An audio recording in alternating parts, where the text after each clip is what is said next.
say that though, one of the things I don't want you all to ever do, don't ever let it cross your lips, is equal, sweet and low, saccharose. No, it's carcinogenic. All of those little pink and blue things they put on tables, no, stay away from it. Any other question? Dr. Sullivan, could you talk more about the immune system and the things we need to keep in mind to strengthen it on a daily Sure. basis? So the question was about the immune system. So the immune system is white blood cells mostly, several different types.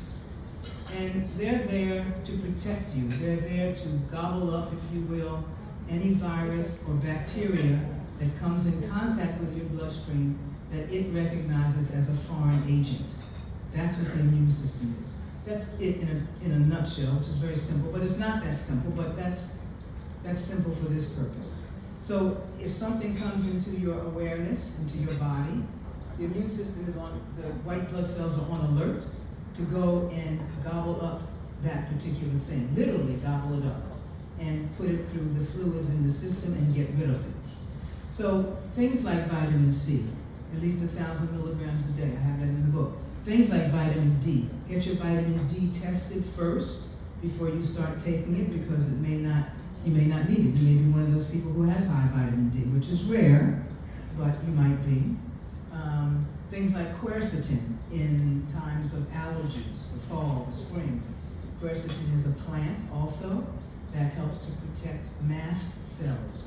Mast cells are cells that have mucus in them, and they're the ones that explode when you have allergic responses.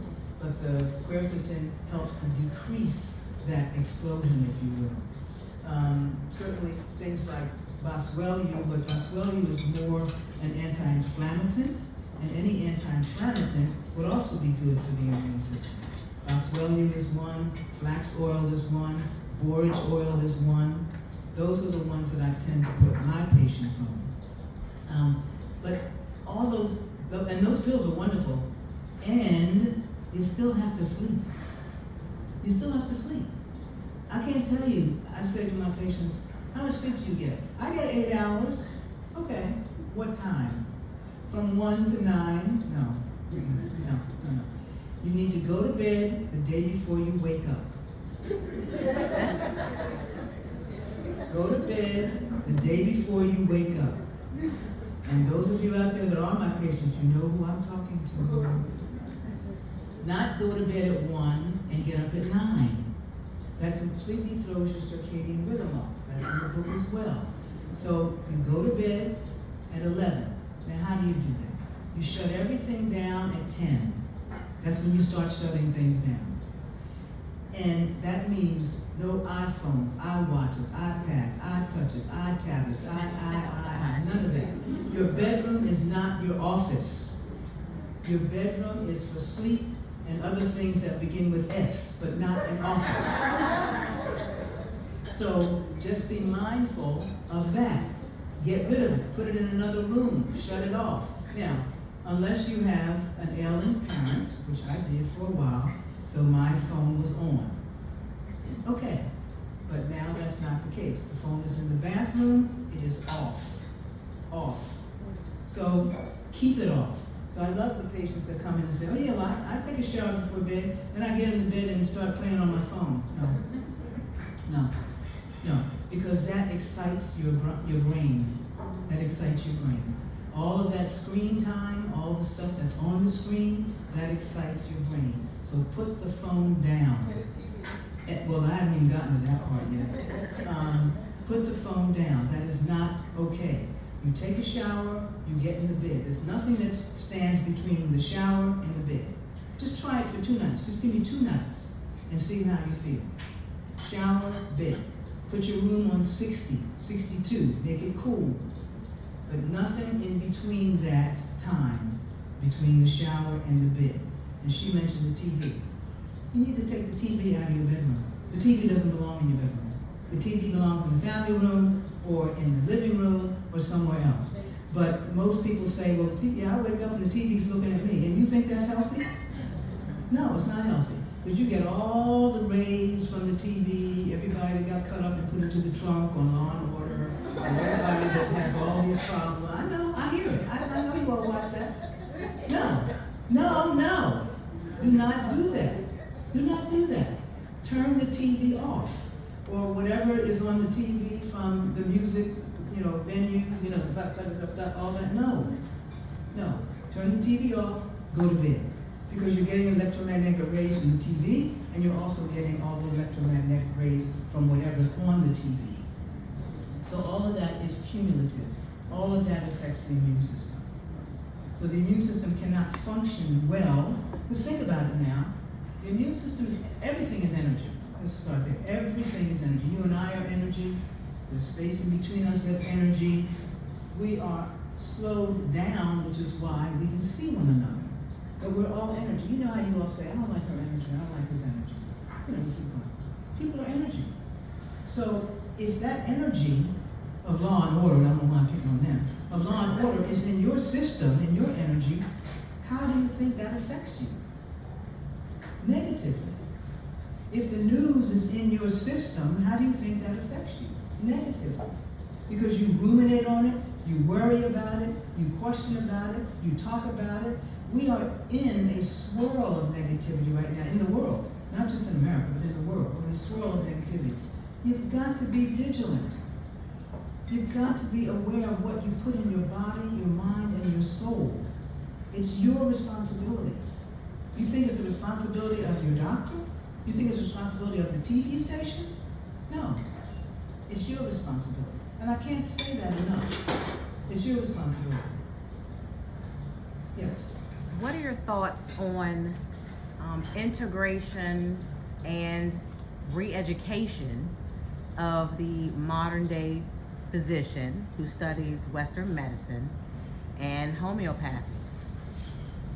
I think it will be a long time coming because most modern day physicians, although let me say this, many medical doctors are homeopaths. There are some.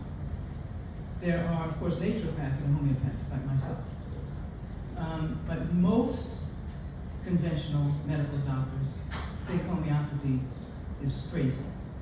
And I understand that because you're giving somebody energy, and the energy is supposed to do the healing, which it does.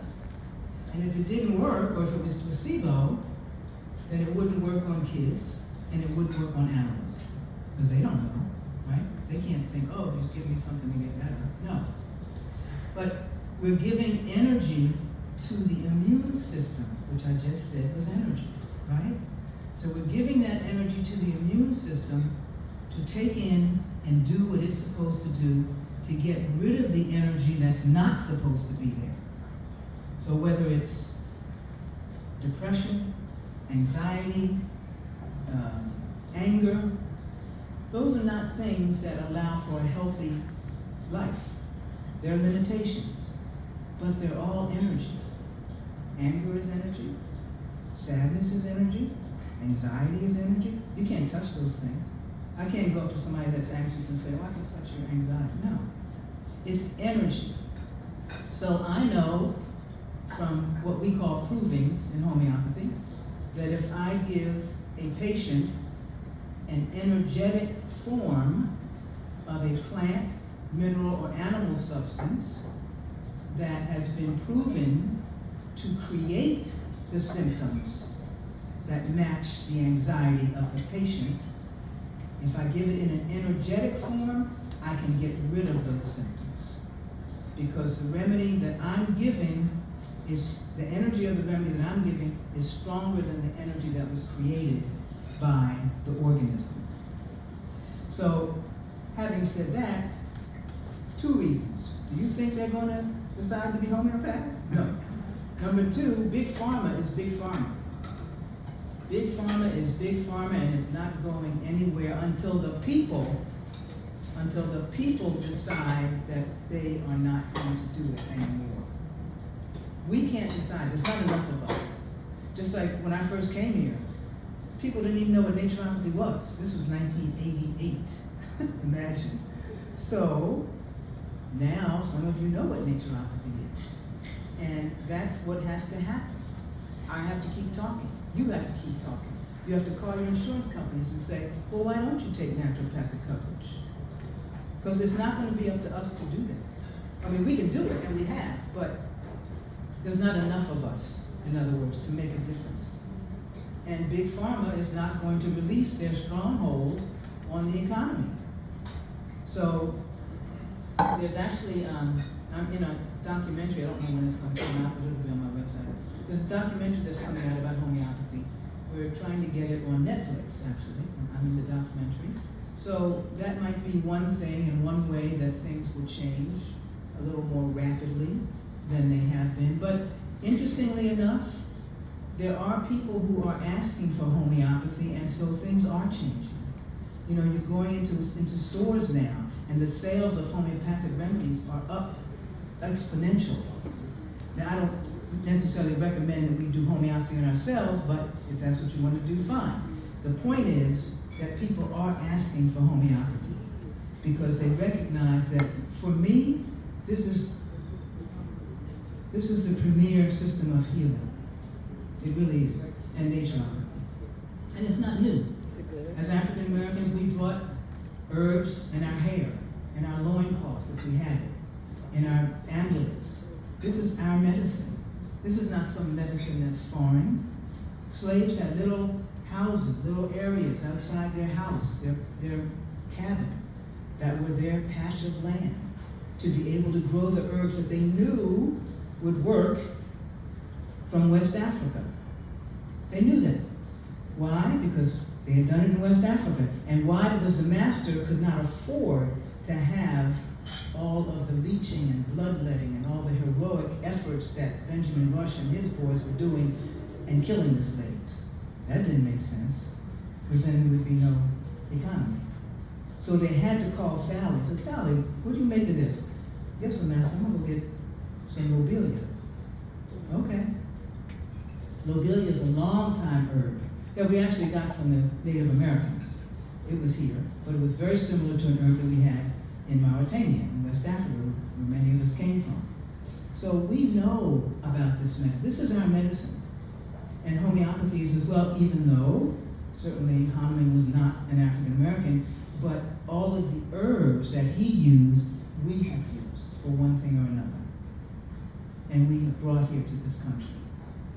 So we have to understand that the medicine that we have, it's a sick care system. It's not a health care system. It's sick management. It's sick care system. And it's not going to get any better. In the final stages, yes, it may help to prolong your life, but do you want a prolonged life that is not a good quality of life? I personally want to be up here till I'm 95 talking to you. Now, I might be like this a little bit, my voice might be, but I'm going to be talking to you about the herbs. I ain't mad with y'all. Yes, ma'am. What is the definition of naturopathy and homeopathy? What's the difference? Oh, okay. That's in the book too. Did you get a copy of the book? All right. That's what I'm talking about. Naturo means nature, and pathos means suffering. So naturopathy means we're healing the suffering with something from nature. Anything. It could be plants, it could be water, it could be food, certainly. Vitamins are not natural, they're man-made, so I don't include that in naturopathy. But water, for example, hydrotherapy, colonics, cold packs, hot packs, that's all naturopathy. And acupuncture is included under naturopathy. Homeopathy is also included under naturopathy because it too is natural. But homeopathy is also a separate discipline like acupuncture. So I just kind of explained homeopathy. It's the use of very, very, very, very, very, very dilute doses of substances, plant, animal, or mineral, that are then given to the patient to get rid of the energy that the body has formed. But the key is, different from herbal medicine, you don't dilute the plant. You just have a plant that's in alcohol, it's soaked for 2 weeks, 3 weeks in the dark in the corner. You shake it and you draw out the medicinal amounts, the medicinal components of the plant. But homeopathy then takes the medicinal elements of the plant and dilutes it, so much so that there's nothing left of the substance of the plant, just the essence of the plant. Did that answer your question? Great, thank you. Yes, ma'am. What do you think about oxygen therapy? I think oxygen therapy is great, if that's what you want to do. I mean, I don't do it, and I don't do it in my practice, but yeah, I think it's fine for some things. Does that answer your question? You're looking like you touched it. I'm glad you said that, because I'm thinking about oxygen therapy, because I have a problem with You have a problem with what? my bowels. With your bowels? You're going to get oxygen therapy? Well, I would encourage you to eat better. I would encourage you to stop eating peanut butter and jelly on whole wheat bread. You don't mind if I mess with you, do you? Okay, good. Yeah. Well, that's another issue. That's another issue. So do something simple like, you know, Ezekiel cereal or Ezekiel bread. Okay, it tastes like cardboard, but you'll get past that. It's good No, for it you. doesn't. But don't eat the cardboard. But it's good for you. So just have a little bowl of Ezekiel cereal with some ground flaxseed and some almond milk. Just a little bowl. Just to give your colon something to grip onto. But peanut butter and jelly and whole wheat, your colon's doing like this. That's it. It can't do anything. And oxygen therapy is not going to heal that. Did somebody tell you it would heal it? Good. Okay. Hydrotherapy, yeah, huh? Yeah, no, I wouldn't recommend that for constipation. If you had some serious long-term chronic disease, I would say that diet may not be effective against. I would say, okay, but no, I think you just need to eat differently. And water, how much water do you drink? 2 bottles, what size? 10 ounce? 16 ounce. And what do you weigh, like 140?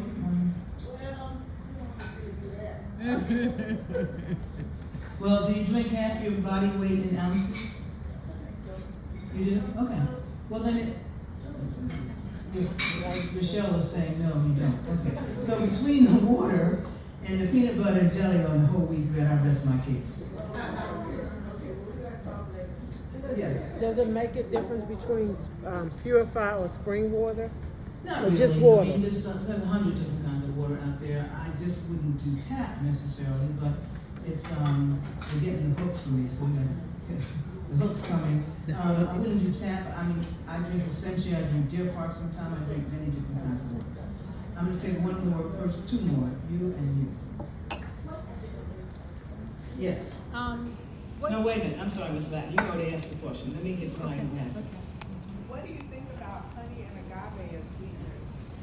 I think honey is 1 step above sugar, and I think agave is 2 steps above sugar. Interesting. Even though it's, you know, from the cactus, etc. And if you're doing that at night with tea, honey sticks to your teeth more than other sweeteners. So I would go for the monk fruit, or stevia, or sucanat, or something like that. Just try it. And agave has some insulin issue, can create some insulin issues as well. And somebody else. Okay, yes. Just 2 quick questions. One, with your supplements, at what point is it too much? Like I take vitamin C, I take D, I take some omegas. Is there a point where you should be taking all these good vitamins? Well, I mean, yes, there is a point where you shouldn't be, but I don't know what that point is for each individual person. The one thing about naturopathy is we treat people, not conditions. So, as a standard, yes, I personally take vitamin C, vitamin D, I take an anti-inflammatory, I take flax oil, and so that's my standard, and I don't have anything. So, is that too much? I don't think so. I think that's why I look the way I look and feel the way I feel. But, I'm sorry? As a follow-up, if someone wanted to come and see, but they already have a primary care physician, do they see both, or they just see you, or what is their conflict between the two? Like, You know, I've been practicing so long that some people just have me as a primary care physician because naturopathic physicians are trained as primary care physicians. Some people choose to have their conventional medical doctors too, and then choose to bring me all the stuff that they don't tell them. So either way is fine. I'm not attached. It's all good. Okay, thank you very, very, very, very, very, very, very, very, very, very much. God bless us all. And really do something good for yourself for the next 360 days or whatever it is we have left in this year, because we need to. We need to. We have things we have to handle. We have things we have to handle. It's not getting easier out here, so let's get it done. Thank you.